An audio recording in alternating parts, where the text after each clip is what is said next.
à une époque où des pilotes meurent à chaque course. Les moteurs grondent. Juin 1955, le monde du sport mécanique a les yeux rivés vers l'une des courses les plus prestigieuses au monde, les 24 heures du Mans. Pierre Levesque, Mike Hawthorne, Juan Manuel Fangio et tant d'autres attendent le top départ pour s'élancer. Quand le drapeau s'abaisse, plus rien d'autre que les secondes qui s'égrènent ne comptent. Tous les pilotes se précipitent vers leur voiture et le son des moteurs résonne pour le plus grand plaisir des spectateurs venus de toute la Sarthe et même du monde entier. Les deux favoris de la course sont Fangio dans sa Mercedes et Hawthorne dans sa Jaguar.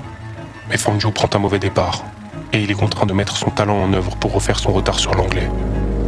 Au bout de quelques tours, c'est chose faite. S'engage alors un combat titanesque entre eux. Le duel est acharné. Hommes et machines ne font qu'un dans une bataille ressurgie du passé.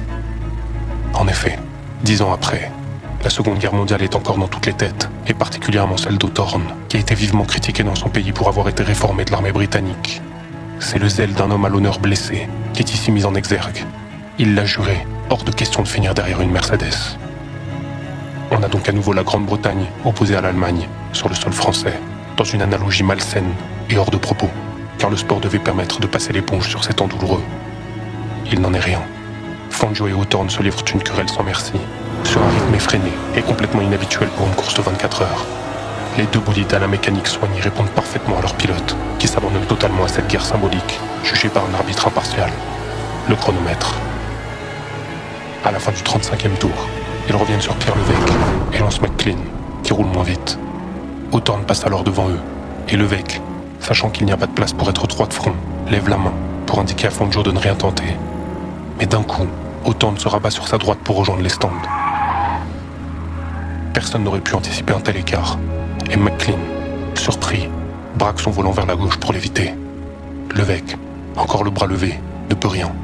Sa voiture prend appui sur celle de McLean et se soulève tel un avion qu'elle n'est pas.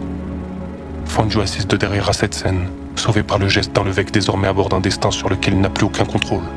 Sa voiture, alors en plein vol, prend de la hauteur, et après quelques longues secondes, vient s'écraser de toute sa force en tribune. Elle se désintègre sur les corps qu'elle fauche, le train avant se disloque et le réservoir prend feu. Les hommes, femmes et enfants venus assister à cette course automobile sont en fait les dommages collatéraux d'une véritable guerre ouverte, lancée maladroitement par Hawthorne. Certains sont démembrés et d'autres brûlés.